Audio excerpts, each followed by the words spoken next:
Hello again, curious and capable people. Welcome back to another installment up here in what feels like paradise most days. The sun is shining. We've got a lot of work to do in this session. Welcome back. I'm John. I'm your host. We're building container homes. Come on. Curious and capable. Let's take a look around at the kind of work we've got lined up today. What we've got to take care of today is finishing off one of the upper 20-foot containers. So back over here behind me, we're set up to we're embracing it, to brace the openings for the two pocket doors for the two separate rooms up in this container. This container that goes up here are the two boys' rooms.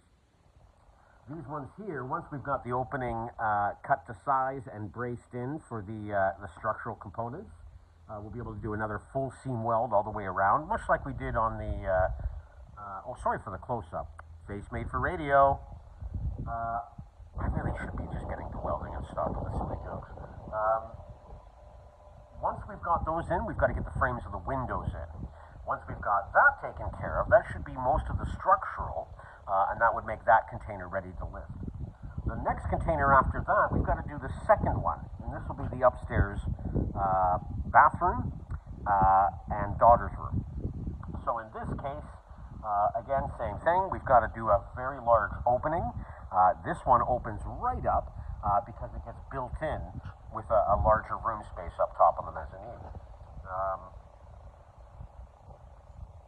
This is going to be nice. We've got a lot of work to do today, guys. What a beautiful day for fabrication. I mean, every day is a good day for fabrication and for creating. I mean, anybody out there that loves to create and work with materials that you love, I don't care if it's wood or metal or clay or sand. You chase meaning, everyone. We, for those who do, we all know how much it invigorates us, how much it gives back to us. What a reward. Enjoy your day. I'm going to get to work. Less bop, bop, bop, bop, bop, and more bzz, bzz, bzz, bzz, bzz. Talk to you soon. All right, a quick update here. We've got the final opening sized and nice clean cut on both. And much like we did in the windows, we want to carry the load all the way up to the top of the container, the two sills of the manufactured container itself.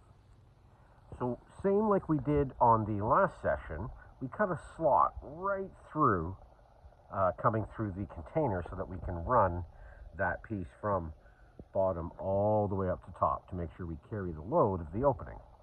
Now this will be two pocket doors for the two upper rooms. Come into the mess that is inside. We're just getting ready to weld now. Again, you can see it's not bad, a little bit of a gap. I can cinch that up a bit. Carry the load across. Good stuff. You can see on the bottom too, it's important to trim up all of the nasty weld and everything that was under there, the hooks that have to be cut off that used to be there. What we'll do now is we'll do a full seam weld all the way around the entire piece and down. Then I can get on to finishing my coffee, but then onto these windows. Shameless insert of feeling great moment. All right, everybody, curious and capable people. We are just setting in the first frame. We've got it tacked in and set to a 0 point on the outside, from the outside. And that helps us set also our inner thicknesses. So, for example, in this project, we've got a 1/2 inch to 3/4 inch gap in behind the wood frame studs that'll come in here after. So that way we can get a continuous R value of the spray foam all the way along the back. So what we've done is set this frame so that 0 point starts from the outside, and we end up with the 6.5 inch for the construction of the jambs for these windows. So as you can see, we've got the one in. Again, just using some basic setting points to the back to be able to set it to a 0. Nice and easy tricks. We've got the next one staged up over there. That's going to go in. As usual, am doing more talking than welding. Let's do welding. So come along, everyone, and enjoy. Well, you can definitely tell that we don't have any kind of a makeup budget here because I'm realizing now that I look at myself, I'm pretty filthy. That's okay, because if you are here for a makeup tutorial, you have come to the wrong video. I've said that before, but it still holds true. So, we've finished off getting the 2 frames inside and completely welded. As you can hear, the rain gently pitter-patter on top of the container.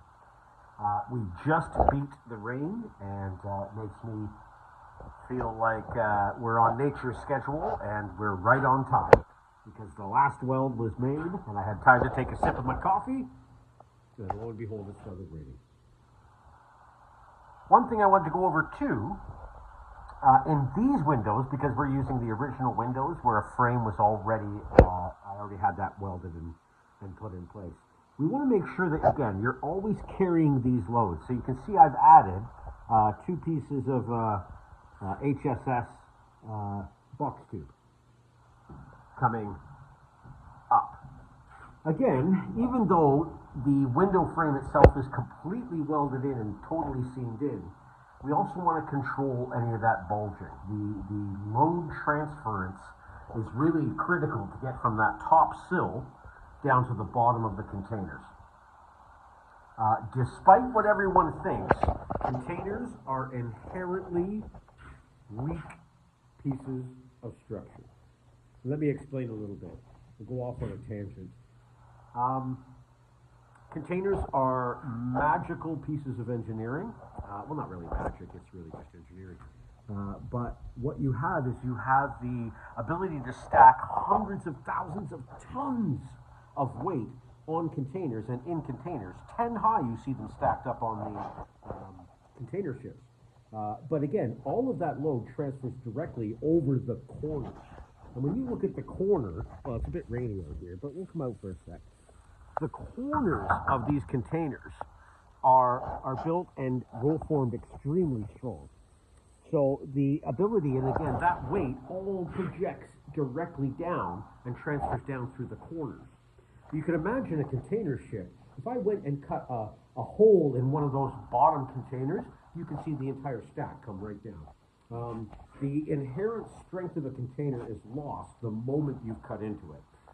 You got a lot of effects like oil canning. Boing. I've seen these spring out quite dramatically. So just a little bit of a tidbit just from somebody that's cut up a lot of these containers. You've got some challenges. You've got some real challenges, and for any of your projects, even if you're just adding a roll-up door in the side of it for your shop or your garage, you really want to think about carrying that load. Because what will happen if you don't, for example, get all the way up and carry that load, you're going to get all kinds of bowing happening, no matter what you put in there. Wood is beautiful. I love working with wood, but come on, we're talking steel here. The metal is by far the material that's going to keep us upright and go, oh man, look at me, I'm in good shape. To any makeup artists out there, if you could pull this off, I mean, you'd have a lifelong contract with Netflix, I'm sure, or somebody producing all kinds of proper stuff.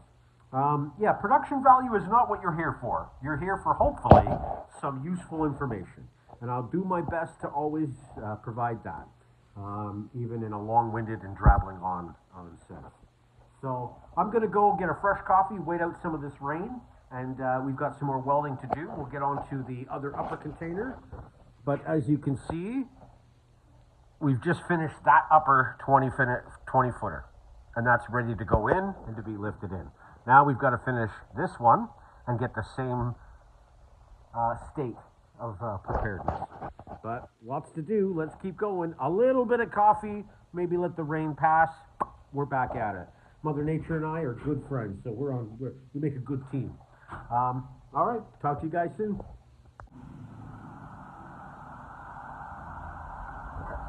well, curious and capable people. You can see the sun's starting to get low on me. Beautiful sunset though. I know, the sunsets are always beautiful up on the ladder. It is nice. So serene. Beautiful, beautiful spot. Oh, I look filthy. Well, at least you know I'm not just the cameraman in this operation. Believe it or not, I'm the fabricator and the welder as well. I love the design, but at the end of the day, there's nothing more satisfying than doing some great welding work and being able to build a home. It's going to outlive me. It's going to outlive my kids. It's nice. We should be putting the generational back in homes. But enough of my diatribe. I'm just stalling. As you can see from up here on the ladder, we've got the that complete window frame is now done. We're still welding on this guy. You can see we're working our way around. Ooh. But we got a long way to go. Thanks for your patience, guys. Appreciate it. Thanks again for joining me on this great session of fabrication. We've made some great progress. We've got another one coming for you soon. We're almost ready to get the top lifted on. Some exciting things to come. Thanks again for joining me. Look forward to seeing you guys. And please check out our website at maxmetalworks.com, W, of course. We've got all kinds of galleries there and some really, really fun stuff that we've been able to fabricate. And of course, as always, give us a call or send us an email and let us know how we can help you on your custom project.